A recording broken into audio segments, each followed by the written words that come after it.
What's going on, everybody? It's RJ here, and this week's FlowCast episode is going to be a little bit different than our normal format.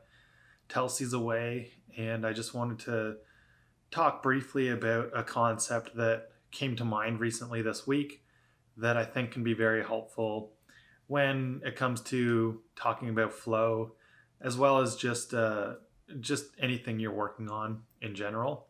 So, what I wanted to talk about a little bit was the concept of the questions that you ask yourself. And it sounds like a pretty simple idea, but when you unpackage it a little bit, there's quite a bit to it that really can make a difference in where you're going in your life and what comes of everything, because the questions that you ask yourself dictate the life that you will experience. So, what do I mean by this? Everything that we do is and revolves around the questions that we ask ourselves.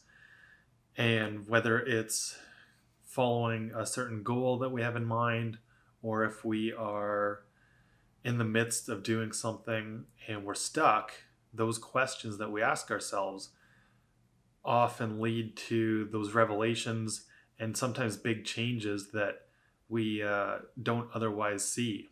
So it can be quite challenging to wrap your head around this idea, and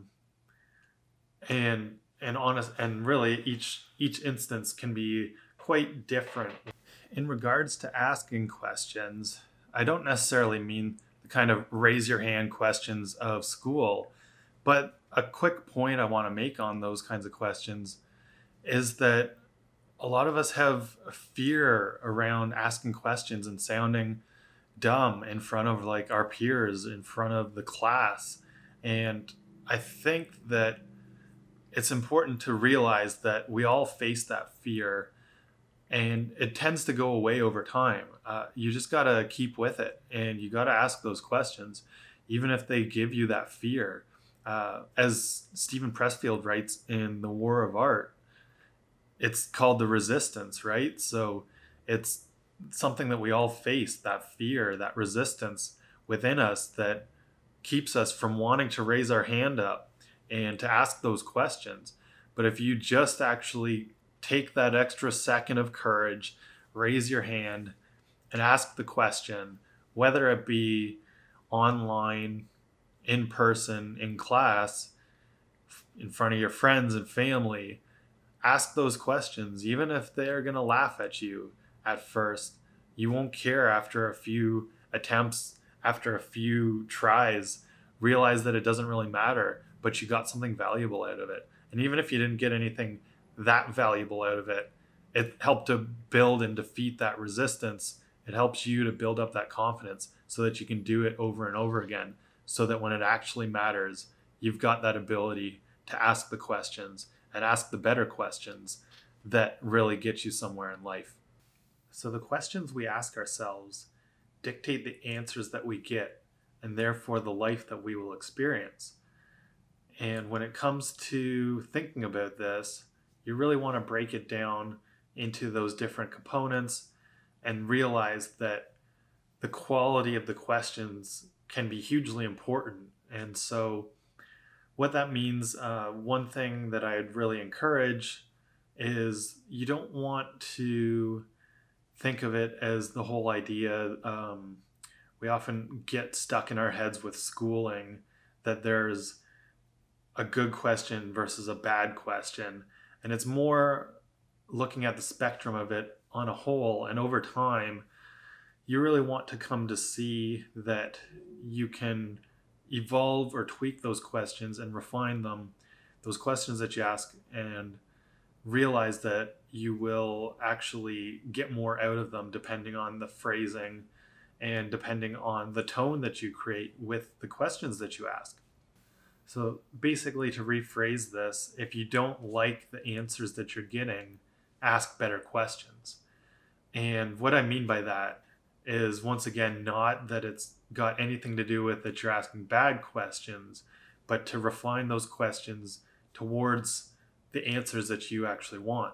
So if you're looking at an idea of, for example,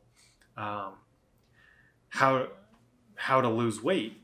And if you're looking at you want to lose more weight, if you ask yourself the question, why can't I lose more weight, versus the question of how can I increase my metabolism or how can I increase my activity levels, you're rephrasing the question very slightly, but it actually makes a huge difference because you're changing the tone of it from something that's more on the negative aspect of implying to yourself that you can't lose more weight, to the other side of it being where you're actually starting to incorporate that priming your body and your mind to look for more clues and cues on how you can actually gain more activity or increase your activity levels, and therefore lose more weight.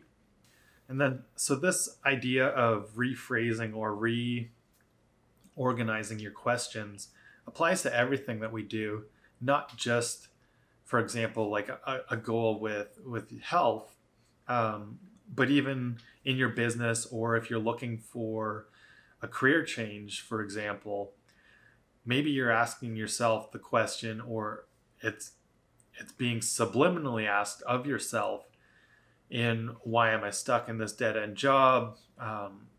Why can't I get good grades? Things like that. You've got to look at it and rephrase it in a way so that you're actually being more positive and more optimistic. So it may be going about rephrasing that, why can't I find a good job, into what can I do to improve my chances of finding a better job. And making those simple changes really sounds pithy in some ways. It doesn't sound like it's a huge difference, but there's a lot of evidence and research going into this concept of neuro-linguistic programming. And Tony Robbins talks about it a lot. And I think this ties in really well and really closely to the whole concept of the questions that you ask yourself, because it actually primes your brain to look for different ideas and look for different concepts in the world around you subconsciously, so that you're more apt to act on those things when they actually are in front of you and ready to be acted upon. So the concept is easily described.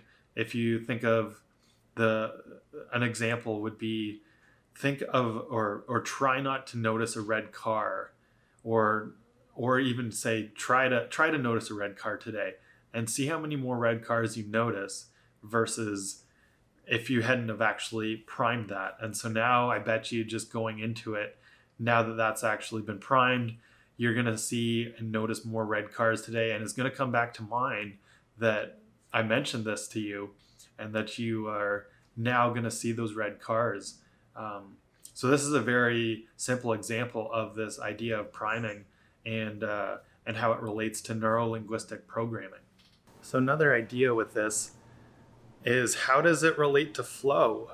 And if you are on a quest to find something that is flow inducing or part of your flow state, what can you do as far as asking better questions to find your flow? So if you're trying to ask yourself better questions because you are searching for, or you're in the midst of finding your own flow, something that you'll want to do is be really clear and precise with those questions, because it helps to dial in that much closer to what your flow is. And so I think that's a big reason why this key around asking better questions is valuable as far as flow states goes.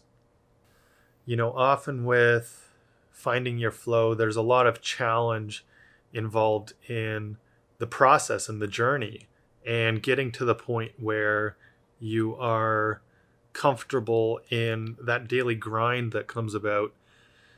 And so being really clear with the questions you ask and making sure that it is something that you actually want to do can be a really valuable part of this question and finding your flow journey. So once you've found that flow producing goal that you're working towards, even if it's temporary, if you don't know if it's going to actually get you to where you want to be ultimately, it's still good to push forward with it for at least for a little while and kind of see where it leads you, because you don't really know ultimately in the beginning if that's going to be the end point of where you want to go, or if it's just kind of something that you're playing with. But in that beginning phase, you really want to ask yourself questions that can lead you to building up mastery with whatever it is you're doing. So being precise in those questions is important in the early stages of finding your flow and doing certain objects or certain tasks that that lead you to perfecting it. And so an example of this, if we're talking about somebody who's trying to improve their music skills, and so obviously that comes with a lot of practice and takes time, something that they would want to ask themselves as far as framing questions would be how they would go about practicing on a weekly basis to get better. And so being very clear on questions like that can really help. So taking the aspiring musician example a little bit further, if we dive into that and we try to ask the questions that they would be asking, it may be about how to play a specific song, or how to improve their dexterity for whatever instrument they're playing.